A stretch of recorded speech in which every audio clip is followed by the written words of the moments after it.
बहुत से लोग पीछे हमारे लगे हैं। ये कोई नई बात नहीं है।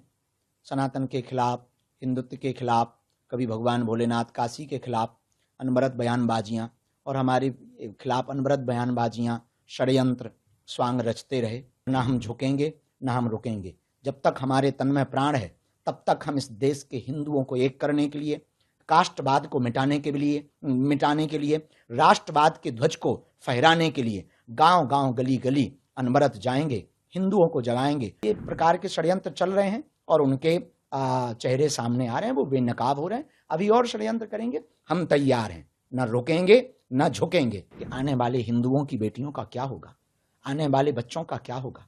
न बच्चे सुरक्षित हैं, न संस्कृति सुरक्षित है, न सनातन सुरक्षित है। किस तरीके से विदेश यात्रा कर रही है आपकी?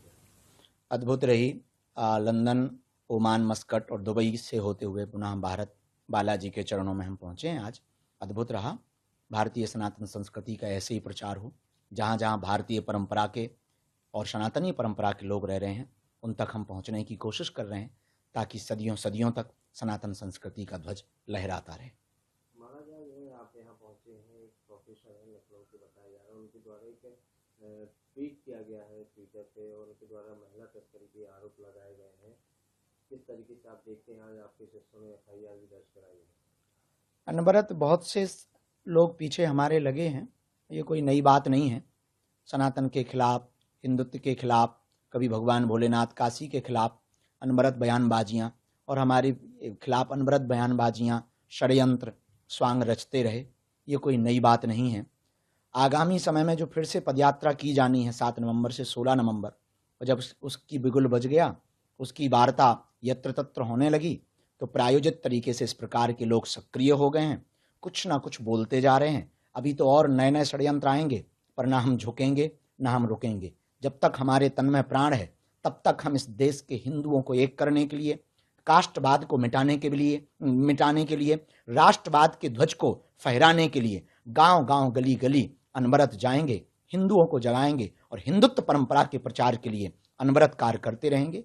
और अब समिति ने उनके ऊपर FIR भी की है और ऐसे लोगों पर हमें लगता है ध्यान नहीं देना चाहिए। अफवाह पर ध्यान ना देवें। वास्तविक स्थिति, ये देश में संविधान है, इस देश में कानून है, इस देश में सबके लिए समानता है। कोई भी गलत करेगा वो छोड़ा नहीं जाएगा, कानून के दायरे के अंदर सब रहेंगे। तो ये प्रकार के षड्यंत्र चल रहे हैं और उनके चेहरे सामने आ रहे हैं, वो बेनकाब हो रहे हैं। अभी और षड्यंत्र करेंगे, हम तैयार हैं, न रुकेंगे न झुकेंगे, उनकी ठठरी बार करके रहेंगे। देश में बहुत जिहाद चल रहे हैं, लव जिहाद, लैंड जिहाद, थूक जिहाद। पहले ये लोभ लालच देकर, प्रेम दिखाकर, झांसा दिखाकर के हिंदुओं की बहन बेटियों को अपने झांसे में लेते हैं, प्रेम जाल में फंसाते हैं। बाद में जब इनके मंसूबे पूरे नहीं होते हैं तो उनको मौत के घाट उतार देते हैं। और ऐसे हजारों परिवार इस देश के उजड़ गए, हजारों बेटियों का सर तन कट गया है और इनका मंसूबा, इनका उद्देश्य ही है सर तन से जुदा करना।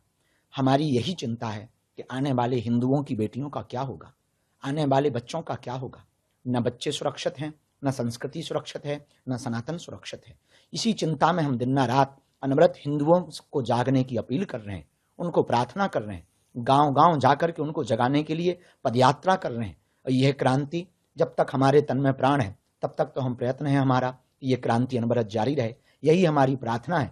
अब भी नहीं जागे तो कभी नहीं जाग पाओगे। इसलिए हम सबको अब जाग करके, हम एक किसी गायक ने कहा था, तू लक्ष्मी बन, तू काली बन, पर कभी न बुरके वाली बन।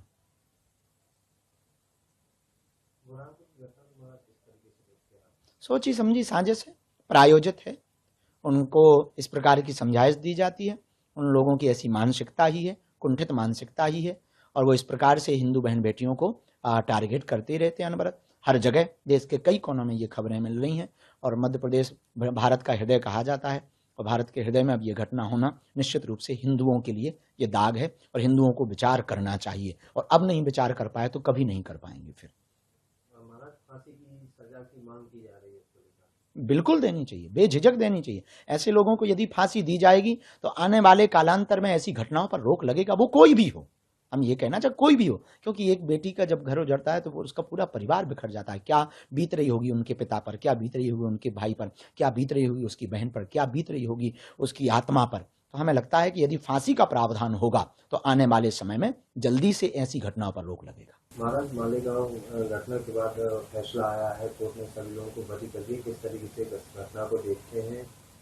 देखो, जो कहानी प्रायोजित तरीके से भगवा को बदनाम करने के लिए, सनातन को बदनाम करने के लिए लिखी गई थी, वो कोर्ट के ही द्वारा उस कहानी का पर्दा खुल गया कि ना कभी भगवा आतंकवाद था, ना कभी भगवा आतंकवाद हो सकता है। भगवा हिंसा नहीं, अहिंसा चुनता है। भगवा सबको अपना बना करके रखता है। भगवा हमेशा सबको गले लगाने की विचारधारा प्रस्तुत करता है। तो कभी भी भगवा आतंकवाद नहीं हो सकता। इस जो अभी निर्णय कोर्ट का आया, बहुत प्रशंसनीय निर्णय आया है, उसके लिए हम कोर्ट को साधुवाद दे रहे हैं और यही कहना चाहेंगे, सनातनीय परंपरा हमेशा से पवित्र परंपरा रही है। सनातनीय परंपरा हमेशा से सबको अपना बनाने वाली परंपरा रही है। महाराज, विजय ठाकुर जी ने कहा है कि हमें इतना टॉर्चर किया गया है कि उन लोगों द्वारा योगी जी, मोदी जी, मोहन भागवत जैसे लोगों के नाम लेने के लिए बेबस किया गया, इतना टॉर्चर किया गया। लोग तो लगे ही हैं, तरह तरह के लोग होते हैं, विचित्र विचित्र प्रकार के लोग होते हैं।